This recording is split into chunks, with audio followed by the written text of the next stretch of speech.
Kung pagod ka na at tila wala ng patutunguhan, tandaan mong may isang Panginoon na laging handang dumamay. Hindi mo kailangang harapin ang sakit at lungkot ng mag-isa. Ang kanyang yakap ay bukas, ang kanyang pagmamahal ay walang hanggan. Sa gitna ng unos at kadiliman, may liwanag na naghihintay.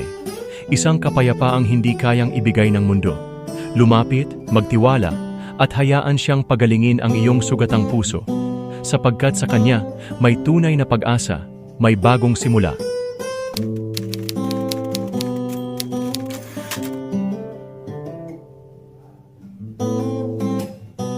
Sa bawat hakbang ng buhay na puno ng bigat, sa bawat gabing tila walang hanggan, ang puso'y humihiling ng kapayapaan. Ngunit saan ito matatagpuan? Sa gitna ng unos, sa gitna ng dilim.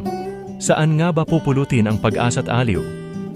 May tinig na bumubulong, tahimik ngunit malinaw. Sa akin, matatagpuan mo ang tunay na kasagutan. Si Jesus, siya ang sandigan, sa bawat pagkadapa, siya'y laging nandiyan. Kung ang puso mo'y sugatan, nawawala sa landas, huwag kang matakot lumapit sa kanyang yakap. Ang kanyang kamay laging nakabukas upang bigyan ka ng kapahingahan, ng pag-asa. Sapagkat si Jesus ang tunay na liwanag, sa kanya lahat ng pasan ay gumagaan. Sa kanyang presensya may kapayapaan, sa kanyang pagmamahal may buhay na walang hanggan. Hindi mo kailangang magdusa ng mag-isa, humingi ng tulong, huminga ng malalim. Sa bawat patak ng luha may paghilom na darating, sa kanya may bagong umaga, may bagong simula. Kaya't halika, magtiwala at sumandal. Sa kanyang kalinga, tunay na kaligtasan ang iyong masusumpungan.